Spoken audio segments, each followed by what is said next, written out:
What's good, YouTube? What's good? First, let me start off this motherfucking video with a yeah. Ooh, you already know who it is. It's your boy Ty. You know, from freaking BK from Brooklyn. You know, but I don't represent none of that gang stuff. I thought I'd put that out there. It's a disclaimer. Us as New Yorkers, we got New York pride. That's pretty much it. We all share that. Other than that, we all our own individual people. Other than that, I wanted to share with y'all a freaking story that this happened very recent, and I want to relieve some stress. You know, I have a lot of stress I want to relieve, and doing this video would help me with that, and it should probably entertain y'all. You know, and before I get into this situation is handled. Everything is cool. We good. And to the guy that was in this situation, if you ever come across this video, you know we ain't got no problems. We shook hands, we cool. You invited me to work out with you in the gym and stuff like that. We on the vibes. We still on those vibes. We cool. This is just a story time. But I ain't gonna use your name. But yeah, now that I got that out the way, this is something that happened to me very, very recent. I mean, like we just worked this out like 4 or 5 days ago from this point in time that I was recording. But you know, it's been going on for like a week. You know, before it got worked out. So here I am. Let me paint y'all this picture. You know, here I am. I'm over here chilling, driving my daughter back to my baby mama's crib. You know, because I gotta be to work. You know, I gotta work. You know, when you gotta go to work, you can't have your kid with you. You know, you gotta go to work. You know, you gotta be able to provide as a man. You know, but other than that, I was taking her back to my baby mama's crib. We driving, cruising, everything is cool. You know, she in the back seat in the car seat chilling. You know, I parked, and here's what it all happened when I parked the car. So, you know, I'm over here going into the neighborhood where my baby mom stay. And then I parked the car. I parked the car good. I didn't crash into nobody's car, nothing like that. For anybody who was wondering, I didn't do any of that. Everything was good when I parked the car. I parked, you know, I'm one of those people that like to park backwards. Like, you know, you park in between two lines instead of just going straight in. You go up and then you back in. That's what I like to do. You know, it's easier to get out of this parking spot, in my opinion. But yeah, I parked it and I was just chilling, you know. And usually I turn the car and then I take my daughter out the car seat. Like, but before I get out of the car, like I turn the car, take the keys out, and put it around my neck, and then I unbuckled her, you know, like that way so I could when I open up the car door, she can just get out. I ain't gotta worry about unbuckling when I get up. But apparently I can't do that no more because shit, she probably got me in trouble. She wanted to, you know how kids are when they want to be all independent and stuff like that. They want to do things themselves. She looked at me and was like, "Hey, Dada, I'm gonna open the door." I'm like, "Nah, don't do that." You know, and I couldn't do nothing in the position that I was in because she was in the back seat and I was in the driver's seat about to get out to open her door. So like it's happened while I was like in the process of getting up and stuff. You know, it takes a second to do that, and within that second, she was like, "Hey, Dad, look, I'm gonna open the door. I'm gonna open it." She opened that shit, slammed that shit open, and then that shit hit the next guy's car.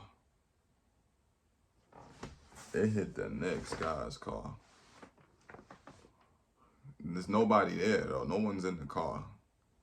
So I'm over here like, yo, you can't be doing that, you know, even though she's little and stuff like that, she's got to understand the type of trouble this can get me in because they're not going to look at her. She's only 4 years old. They're going to look at me. So I told her, don't do that. You know, you can't be doing all that. You know, I was going in, you know, being straightforward, respectful with it. But then as I was doing that, I look up you know how these some of these complexes they got balconies people be sitting on. This lady is up on the third floor. She hear me, talking to my daughter about how I shouldn't be over, about how she shouldn't be doing what she did because that probably damaged the guy's car. He swing the door open and it hits the next guy's car, then leaves a scratch. Some people go crazy over a tiny little scratch. So here's what happened. I'm talking to my daughter. I look up, I see the lady, she's up there listening. She ain't making no eye contact. And I looked up and I seen her. They ain't paying no mind. I go drop my daughter off. Everything's cool. In the time being. Next thing you know, I go to work. For those, I work third shift, so it was 10 o'clock at night. My shift is just starting. And then what happened was, I got a text message actually from my baby mom's mother. I got a text from her. She was talking about some, I gotta speak to you real quick. Like just call me when you get a chance. It's important. I'm over here like, what's going on? So since I'm at work, y'all know how it is. You put the little pods in your ear. I'm over here working and talking. Here I go. I'm like, what's going on? She was like, what time did you drop your daughter off? Just to see. I guess she was trying to figure out what was going on with the situation. Like, did it link back to me? Pretty much trying to see if it added up. It went reflected back to me, just trying to see. She was like, yo, what time did you do this and all that? Because she was talking about, yeah, this guy is knocking on my door saying that he got a scratch on his car and all of that. And, pretty much I was the one that he was looking for. So she's telling me, but not in this conversation did not go well. I wasn't going off on anybody. I was not going off on her in the conversation, but you hear something that pisses you off, you start going off on the situation. So here I am working, moving, moving boxes and stuff like that, breaking down a pallet with my coworker.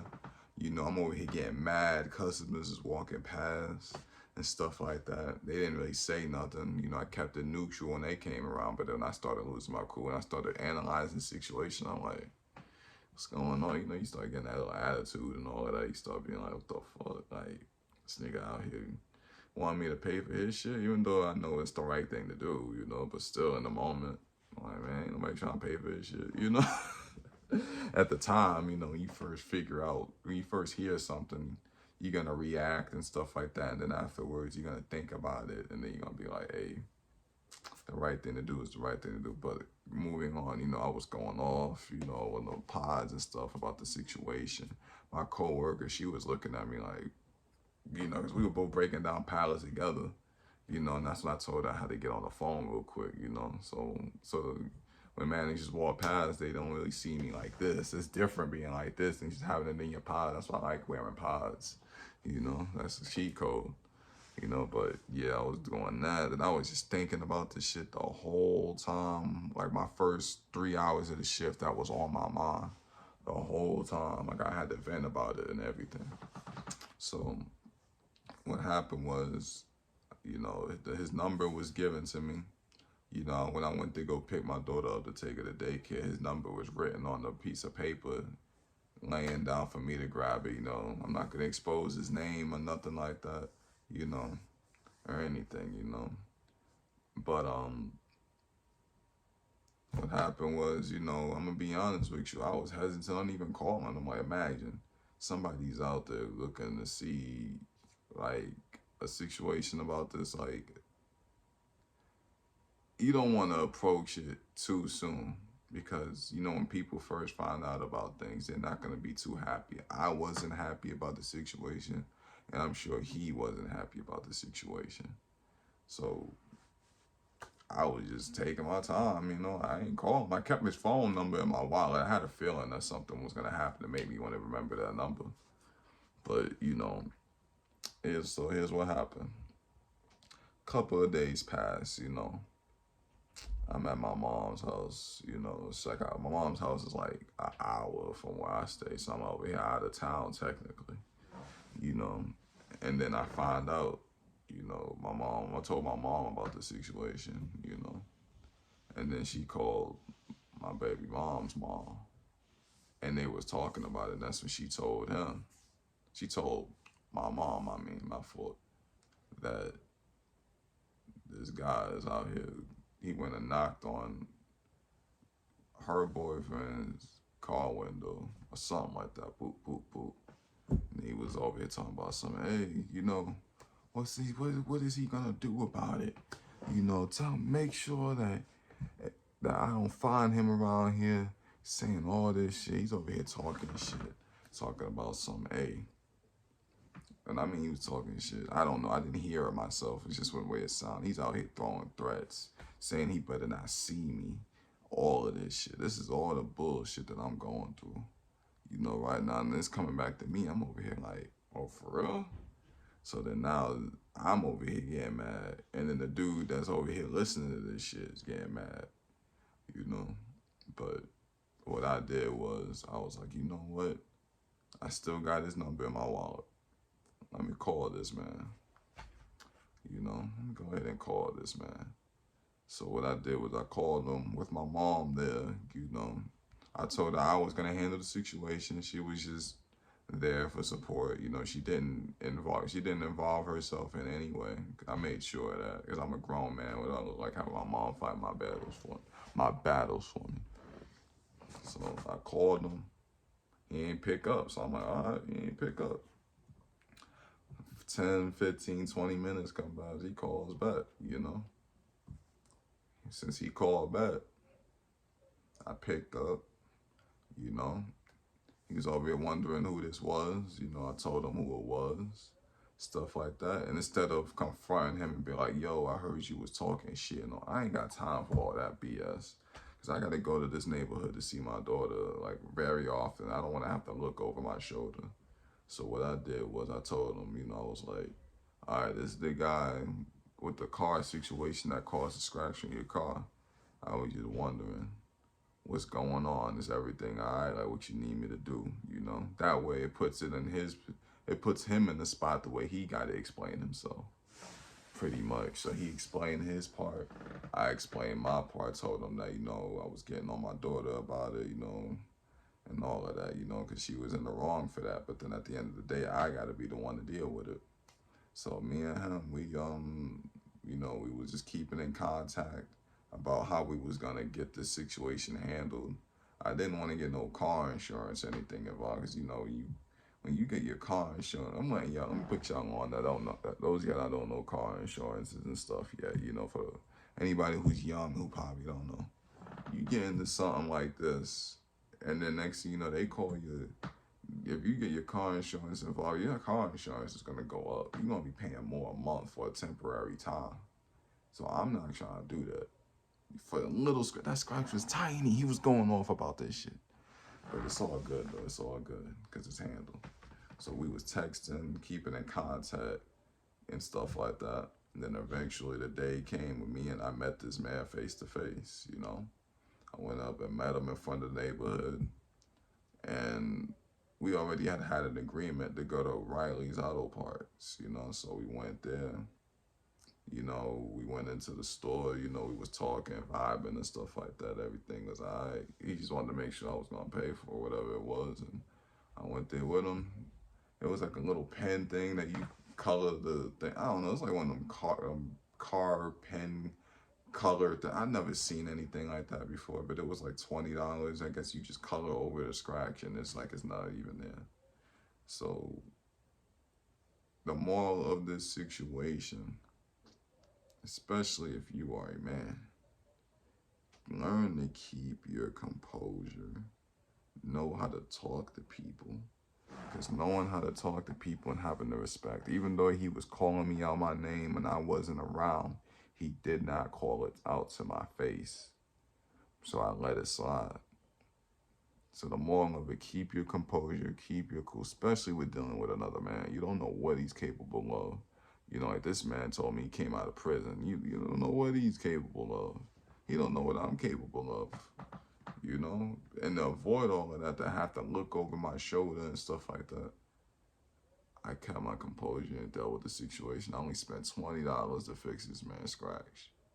That this situation could have went a whole lot worse, but it didn't because I kept my composure, I kept my cool, and everything was handled. I only spent $20 to fix this man's scratch when it could have been hundreds of dollars. We could have went to a body shop and got his whole car door replaced. Like, you know, he could have went to that. He could have been petty and did all of that, but he didn't because I was real cool, understanding, and well off.